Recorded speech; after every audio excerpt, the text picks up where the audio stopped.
ఇంకోటి ఏంటంటే మీరు పెళ్లి కాకముందుకు పెళ్లి అయినాక ఈడికి వచ్చినాక కష్టాలు పడ్డామని అన్నారు కదా. అంటే ఇటుకే మోసినాం అని చెప్పారు, ఇటుక అంటే మోసినాము తినడానికి లేకుండే అని తినడానికి చెప్పి చెప్పారు లేకుండా కదా. మరి ఇప్పుడు మంచిగా బిల్డింగ్లలో ఉంటారు కదా, మంచి ఇంట్లో. బిల్డింగ్లలో ఉన్నా కానీ ఏం సుఖం అప్పటిదే మంచిగా అప్పుడు తిండే మాకు మంచిగా ఉండే కూర పచ్చకూర వండుకొని తినేదే మంచిగా ఉండే. ఎందుకు ఇప్పుడు మంచిగా లేదా? ఇప్పుడు నూనెలు ఎక్కువ నొప్పులు రోగాలు రోగాలు కాదు, ఇట్లాంటి ఇంత ఇంత మంచి ఇండ్లలో మీరు నాకు అప్పుడు ఇంత ఉన్నారా? మంచి ఇండ్లు లేము మేము. అప్పుడు పెంకలు ఇండ్లు ఏది ఇట్లా గుడిసెలేకుండే మాకెళ్ళు ఉంటుండే. మేము అప్పుడు చాయ్కి ఇట్లా మేము పాలు కొనుక్కొచ్చుకొని తాగలేము. మాకెళ్ళ గొచ్చుకెళ్ళి పాలు బట్టకు చుట్టి సన్నకు చుట్టి ఆ పాలు వండుకొని చేపలు తట్టినాక పాలు వండుకొని చాయ్ తాగినాం. మేక పాలతో చాయ్ తాగినాం మేక పాలతో చాయ్ తాగినాం. అప్పుడు ఉండే ఒక్కొక్క మేక 2 పిల్లలు 3 పిల్లలు వేస్తుండే.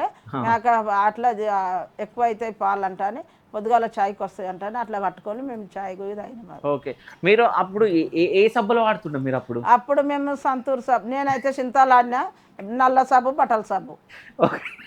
నల్ల సబ్బా? నల్ల సబ్బే, నల్ల సబ్బు బట్టల సబ్బు. బట్టల సబ్బు సింతాల్ సబ్బు వాడినావు? నువ్వే సబ్బు వాడినావు అప్పుడు? నేను లక్స్ సబ్బు ఆడినా.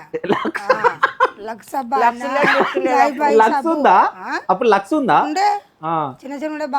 బాబా తెస్తుంటే అక్కడికి వెళ్ళి నాకు బట్టలకు అలాగా బాబా బట్టలకు అలాగా మేము మన ఎత్తులకు కూడా అలాగా షాంపూలు లేకుండా అప్పుడు ఇంత షాంపూలు దొరుకుతుండే డబ్బాలు అవి తెస్తుండే. సో ఏ అంటే బాబా బట్టలకు అలాగా వండుకుందరులే.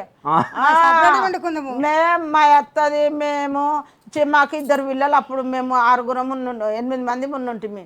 నాయనమ్మ తాత నాయన మేమిద్దరం. బాబా నేను పుష్పెదమ్మలు 2 వీళ్ళిద్దరు.